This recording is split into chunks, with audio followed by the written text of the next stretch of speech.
दोस्तों UP board class 10th science के exam में पूछा गया था ये बेहतरीन क्वेश्चन।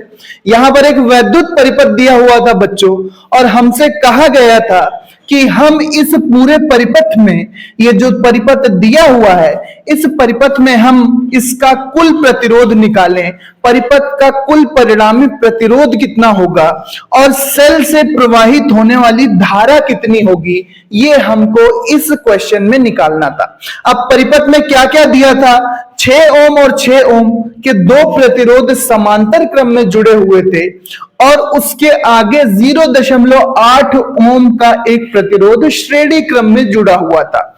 इसके अलावा 12 वोल्ट का विभवांतर इस पूरे परिपथ पे लगाया गया था। तो अब हमें दो चीजें ज्ञात करनी है, इसका कुल प्रतिरोध मतलब परिणामी प्रतिरोध क्या होगा इस पूरे परिपथ का, साथ ही साथ सेल में प्रवाहित होने वाली धारा कितनी होगी अगर हमने इस पे वोल्टेज यानी विभवांतर 12 वोल्ट का लगाया। तो चलो सॉल्व करते हैं। सबसे पहले इन दो समांतर क्रम वाले प्रतिरोधों का हम परिणामी प्रतिरोध निकाल लेंगे। तो समांतर क्रम का सूत्र 1/r, ठीक है, पैरेलल वाला जो है समांतर क्रम वाला rp पैरेलल लिख दिया है। तो 1/rp बराबर 1/6 प्लस 1/6 1/r1 प्लस 1/r2 होता है। r1 भी कितना है? 6 है, r2 भी 6 है, तो हमने सीधे वैल्यू रख ली है समांतर क्रम की 1/6 प्लस 1/6। यहां पर क्या होगा कि अगर हम एलसीएम 6 ले लें और 1 प्लस 1 हो जाएगा, तो ऊपर कितना हो जाएगा? 1/rp बराबर 2/6। तो आरपी बराबर क्या हो जाएगा, मतलब इन दो का परिणामी प्रतिरोध कितना हो जाएगा? 6/2, इसका मतलब 3 ओम। इन दोनों का जो परिणामी प्रतिरोध आता है बच्चों, वो 3 ओम निकल कर आता है। अब यहां पर ये समांतर क्रम समाप्त हो जाएगा। इन दोनों का परिणामी कितना निकल आया? 3 निकल आया, और 3 के आगे 0.8 ओम का एक प्रतिरोध श्रेणी क्रम में लगा के रखा हुआ है।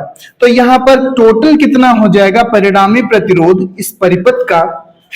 तो यहां पर क्या हो जाएगा, जो पैरेलल का निकला है प्लस 0.8, क्योंकि हमने वो आगे श्रेणी क्रम में जुड़ा हुआ है इसलिए सीधा कैलकुलेट कर लेंगे। तो 3 ओम है आरपी जो पैरेलल यानी समांतर क्रम का परिणामी निकला है। 3 ओम प्लस 0.8 ओम, तो मतलब 3.8 ओम इस पूरे परिपथ का जो परिणामी प्रतिरोध है, आर टोटल है, वो कितना हो जाएगा? 3.8 ओम इसका परिणामी प्रतिरोध बच्चों निकलेगा। पहला वाला सेक्शन यहां से सॉल्व हो जाता है। अगला देखते हैं। अगला पूछा गया है सेल से प्रवाहित धारा कितनी होगी।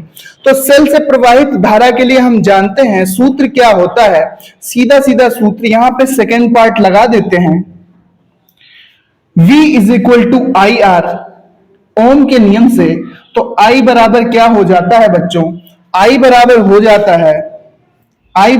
जाता है V/R। तो धारा निकालने के लिए हमें वोल्टेज में जो कि 12 वोल्ट है, इसमें हमें टोटल प्रतिरोध का भाग लगाना होगा।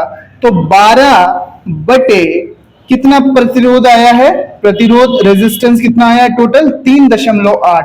अब आप ये भाग करके बताओ कि इसमें कितनी धारा निकल के आएगी। अगर 12 में हम 3.8 का भाग लगा दें तो कितनी धारा आएगी? उतने ही एम्पियर धारा इस परिपथ में बह रही है। तो ये कमेंट करके आप जरूर बताना। बस भाग देना है, इसका सॉल्यूशन आपको मिल जाएगा कि कितने एम्पियर की धारा है। ठीक है, I बराबर V/R, 12 वोल्ट का विभवांतर और टोटल प्रतिरोध कितना है? 3.8। तो कितने एम्पियर धारा बह रही है निकल आएगा। बस आपको भाग लगा के कमेंट बॉक्स में जरूर लिखना है कि परिपथ में कितने एम्पियर की धारा बच्चों यहां पर प्रवाहित हो रही है, ये आपको कमेंट करके बताना है। देखिए फिर से एक बार देख लेते हैं। 12 वोल्ट का विभवांतर था परिपथ पे, 6 ओम के दो प्रतिरोध समांतर क्रम में जुड़े थे, उसके आगे एक श्रेणी क्रम में 0.8 ओम का जुड़ा हुआ था।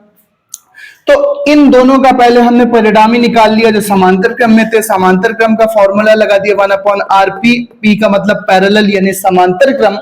1/6 प्लस 1/6, 6 एलसीएम 1 + 1 हो जाएगा, तो 1/rp बराबर 2/6। तो rp जस्ट इसका अपोजिट हो जाएगा 6/2 यानी 6/2 बराबर 3 ओम। इन दोनों का जो परिणामी निकला था वो 3 ओम, 3 ओम का है। इसके आगे ये 0.8 का जुड़ा हुआ है, ये दोनों श्रेणी क्रम में हैं, इसलिए हमने टोटल के लिए RT मान लेते हैं टोटल को। तो RP पैरेलल वाला और प्लस 0.8 को हमने जोड़ दिया, क्योंकि श्रेणी क्रम में तो सूत्र वो होता है सीधा R बराबर R1 plus R2 plus R3, जितने सारे भी प्रतिरोध हों वो सीधे जुड़ते चले जाते हैं। इसके बाद सेकंड पार्ट में हमें धारा निकालनी है, सेल में कितनी धारा प्रवाहित हो रही है। तो V बराबर IR, तो I बराबर V के नीचे R आ जाएगा, तो I बराबर V/R। तो क्या हो जाएगा 12/3.8 टोटल प्रतिरोध से हमें 12 वोल्ट में, जो कि सेल का वोल्टेज जितना लगाया गया है सेल पे उसमें भाग देना है। तो 12 में 3.8 का भाग दे दोगे तो आपको जितने एम्पियर धारा परिपथ में प्रवाहित हो रही है बच्चों वो पता लग जाएगी।